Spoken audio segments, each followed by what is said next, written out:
welcome to my YouTube channel. I'm just gonna give you guys a short introduction for everyone that's new here and doesn't know me. My name is Teresa. I also go by Reese, and I created this channel to bring you guys along my journey as being a new sailor, and also to be supportive of other single parents that are thinking about enlisting or who are already enlisted. Just a little support. I graduated boot camp about 2 weeks ago, and I'm currently in my A school.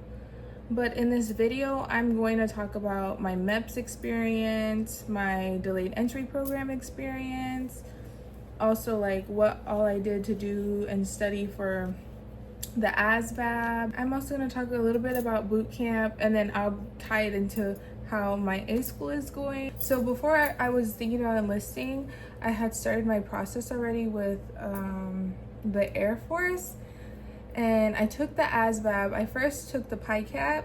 After I took the PICAT, they told me to come in and take the actual ASVAB, and on the actual ASVAB, I scored a 54. And honestly, I didn't do enough studying as I should have. The only thing I really did was I did Kahoots. I also did Quizlets. After I took the ASVAB, I still had to wait to go to MEPS for the Air Force, so I ended up calling the Army, and then the Army told me that I can't enlist as a single parent, so they gave my number to the Navy recruiter. So the Navy recruiter reached out to me and said like, oh, you can join the Navy as a single parent, you just have to have a family care plan, which was what I had with the Air Force anyways. So I was like, okay, I thought about it. I went in and talked to him.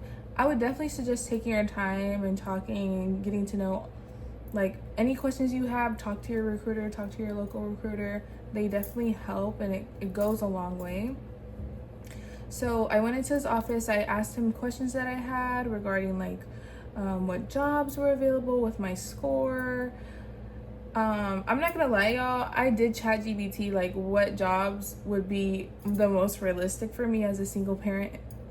I decided to go with the rate PS, a personnel specialist, where I didn't know at the time what we really did, but I think I knew we did payroll, something around payroll. So it was an admin job, which I was comfortable with. Also, if you talk to a recruiter, they can give you a website that you can look up all the jobs and like what they do, what they specialize in. I decided the next day that I wanted to start my process with the Navy, so I had to transfer everything I did with the Air Force over to the Navy side, and it made my process more faster. And I literally think I went to MEPS like within the next week after I signed with the Navy.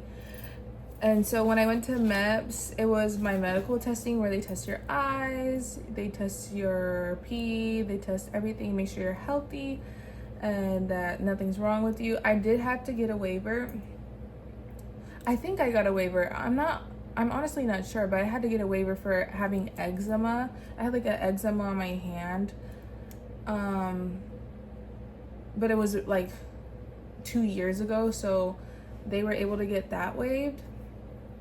And then at MEPS was when I found out that I couldn't even ship out until my daughter was 6 months. No, until my daughter was 1. And I thought I was able to ship out when she turned 6 months, because with the Air Force, they said I was able to ship out when my daughter turned 6 months old. But I started my process when my daughter was like a month. So when I found that out, I was like so mad, and I was like, ugh.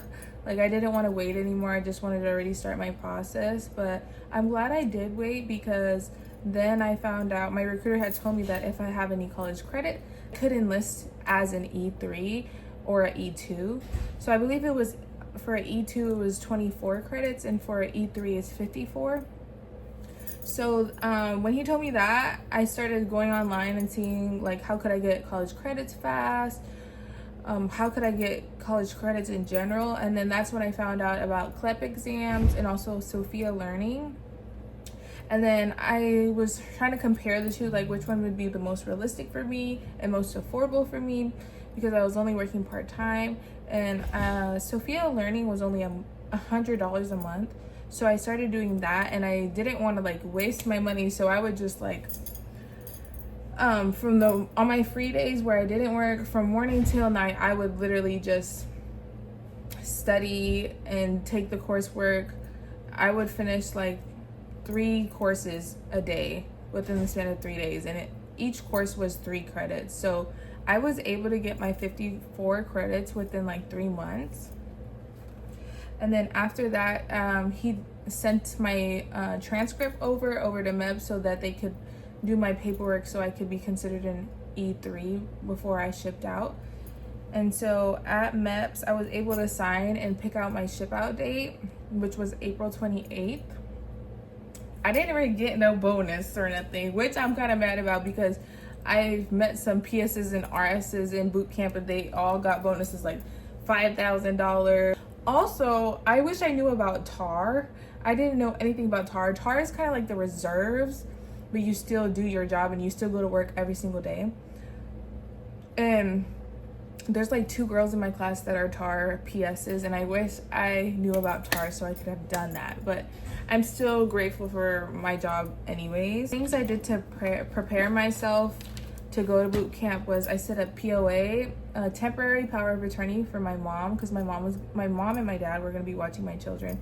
So I set that up for them, so in case they needed to go to their appointments, needed to go to the emergency room, that my parents could make my mom mostly could make the decision for my children at the end of the day if they were not able to contact me. What I would suggest packing for boot camp would be skincare, because you can bring your skincare. There was a few girls in there that had their skincare and I was so jealous because I had got rid of everything, because at the airport they were like, oh, you can't have this, put this in the bin, you have to donate it.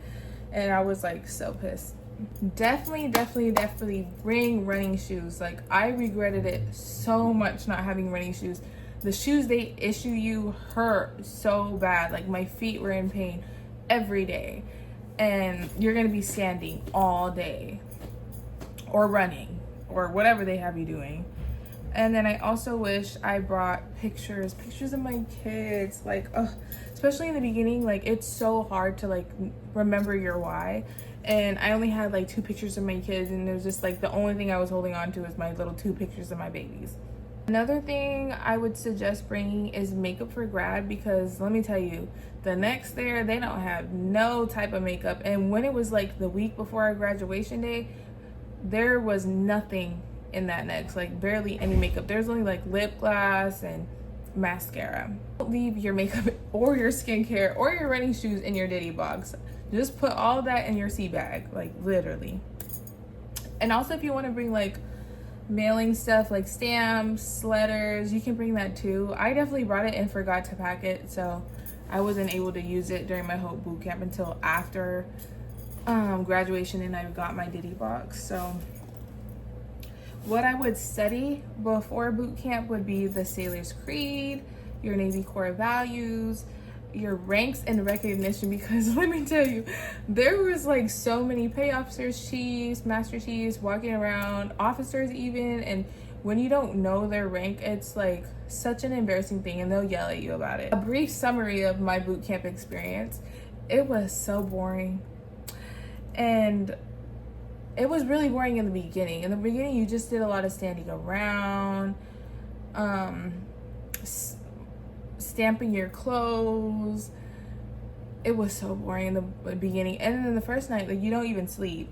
So you're running off no sleep, and you're just quiet that whole time. And then you just have to stand there. And they do feed you, though. That was like the only thing that we were able to do in the beginning. That's like the toughest part, is just doing nothing. But then you also get your shots in the beginning. That's when they give you all your shots, and then they test your pee again, make sure you're not pregnant, make sure you piss clean. Like, my boot camp experience, it did get easier, and they do beat you, but my division, we didn't get beat that much. That's also because we didn't have our main RDCs in the beginning. Our RDC was actually on leave, so we had like temporary RDCs, and he did beat us. I didn't get beat as much, but you do a lot of walking, you do a lot of marching. So that's the hard part. And you're like, I went kind of in the summertime, so it was hot. You're marching in heat, you're just sweaty. You only get a shower 1 time a day, which really sucks when you're outside in the heat, sweating all day, and they beat you and you're sweating again. I would suggest getting a job in boot camp. I was the male PO, and it was so fun to be, well, it wasn't like so fun, but it was better than being in the compartment, like doing whatever everyone else was doing. And I love telling people like, oh, you got a letter today, or you got a package. Like that was the only thing that made anyone happy in boot camp, was getting a letter or getting a package or getting a phone call. Let me tell you that part. Because there's like head PO where you make sure like the bathroom is clean.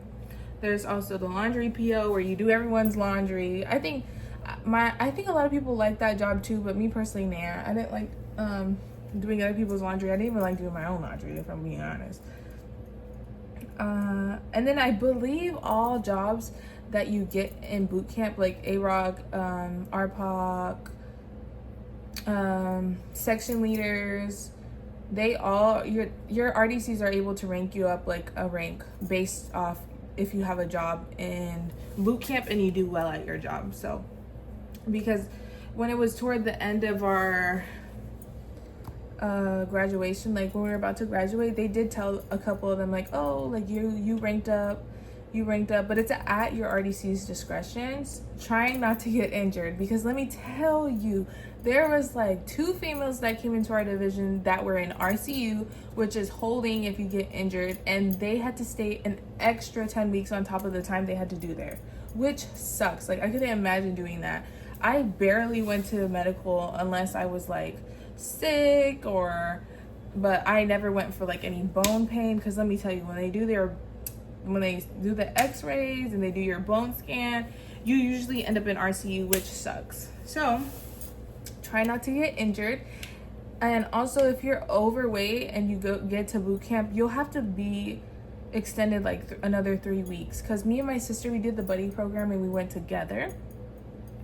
And even though we went together, she still had to get held back in FSPC because she was overweight, and then her waist measurement was not like within standards or whatever. So she had to stay an extra 3 weeks, and she actually is like gonna graduate here soon. So make sure you lose the weight before boot camp, because I rather have lost weight outside of boot camp than went to boot camp and then had to lose it in there and like have no phone. They restrict your diet, they make you work out, but I don't know, that's just me personally. So far, I've been in my A school. It's a hate and love relationship right now. I'm in Meridian, Mississippi. There is nothing here, and it is humid here. It is so hot here. Like most of the time I just be in my room. Like the galley food is good though. That's one thing that's good about this place, is that the food is good. But other than that, I think those are the only tips that I have towards boot camp and enlisting. Let me talk a little bit more about the entry delayed program. It really just means that you're waiting to your ship out date, but you come in once a month and talk with your recruiter. It's like a group of you guys, and they go over like things that you can start learning now, or things that you should know before going to boot camp. So I didn't have no hard feelings towards being in the delayed entry program, because it just means you just have to wait a little longer, which is not bad. Also, you get sick so much in boot camp because there is nothing clearing the air. There's like 100 of us girls in a compartment, and we're all just breathing each other's air. There's like, you can't open the windows, so all the windows are closed. The only kind of air you get that's going through in and out is the door that everyone goes in and out through. And like, ugh. Boot camp is not for the weak. Like, oh yeah, that's another thing. Make sure you run a little.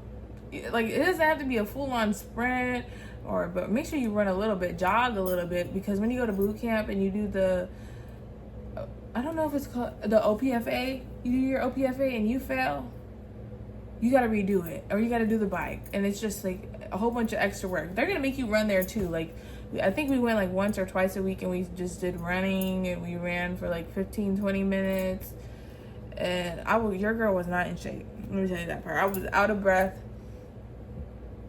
like dying on the track. Oh yeah, make sure you do some push-ups, because let me tell you, before I left, I could only do like 10 push-ups. When I did my OPFA, I did like 65-75 push-ups. I surprised myself, y'all, because I didn't even know I could do that much. I'm not gonna lie, if you're a single parent, you're gonna miss your kids every single day. When I got there, I think like my first Sunday I was able to go to church, Oh yeah, that's another thing. They do offer church services. So if you can go to church, I suggest going. Like, it's time away from your compartment. You're able to hear like some spiritual words, some music. It was definitely like one of my favorite parts about boot camp. I'm not even lying. First Sunday I went, it was Mother's Day. I was boo-hoo crying at church. Literally boo-hoo crying because I'm like, oh, like my first Mother's Day away from my kids. I was crying. I was so sad. But then like that's also my why. So I remember like why I'm here, who I'm doing it for, my kids. I got 3 phone calls, which sucks. But it is what it is at the end of the day. And they think they're only like an hour long. But I held on to those phone calls. Like those were my only thing that I looked forward to. So I was able to call my kids and like talk to them. It was like one of the nicest things about boot camp was being able to call my kids like for that 1 hour. That 1 hour made my whole week so nice. Receiving letters and mail, like I would receive pictures from my kids. I received a Mother's Day card. It got there late, but I still received it. So that definitely made my day in boot camp. It's going to be hard, but honestly, the way you have to think about it is like just these 2 months, and I'll never have to do this again. Never have to come back to this place. Never have to be in this situation again. A school is a little similar to boot camp, but we do get way more freedom here, and we have our phones, so we're able to talk to our kids every day. And we're being, like, it's just better in A school. Like, I would definitely suggest just thugging it out. Don't get injured. Don't get hurt. Don't get fat, because they do weigh you in there too. My A school is only 5 weeks. And then the first week we got here, we did a test about all the rules and regulations of being here that we need to follow. We did that test. And then I've had 2 class tests so far. And then next week I'll have 2 more tests that I'm doing. It's a lot of information in such short of a time, but if you only have to have like a 70 for passing, which is not bad. I have 2 instructors, a PS1 and a PSC, and they're really great instructors, like 10 out of 10. Like, they're engaging, they give us examples, they take the time to answer our questions if we have any questions, they give us study time. Like, I genuinely love the class that I'm in, and I hope you guys enjoy your classes too if you're going the same rate as me or a different rate. My school is definitely one of the shortest schools, like shortest A schools. That's why I chose it, because I didn't want to be away from my kids that long. Like, respectfully, like, no, because my sister's, her A school is going to be like a year and a half, because she's going in as an HM hygiene dental assistant. So I think it's like a year and a half. And yeah, no, because I genuinely wanted to be an HM at first, but then when I saw like how long the school was, I was like, I told my recruiter, oh, never mind, I changed my mind. I don't want to do that anymore. When you get to your A school, I know you get that extra freedom, but just listen to the rules here. Just because once you get to the fleet, it's a different story. You're going to have all the freedom. You just have to report to work every day in the morning and do whatever you need to do there. But when you get to A school, don't be wilding out. Just like follow the rules, do your classes, go to your classes, do your tests, score well on your tests, and do good. Oh, and also shout out to my parents, my support system. I'm so grateful for having my support system, like support me with taking care of my kids. I never really had to worry about my kids.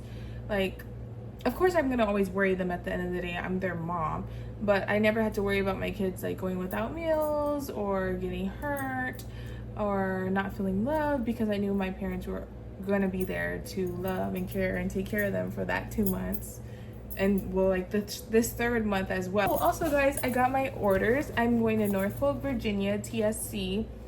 I think it's transaction something. I'm in a building where my recruiter told me that, not my recruiter, but my instructor told me that I'm going to be doing a lot of work there, because it's one of the biggest bases in the United States. So I'm excited for that. I'm excited to learn more about my job. If you guys have any questions, put your questions down below. If I can't answer your questions, maybe somebody else can answer your question below, or you can talk to your local recruiter. This video is not made to influence you at all.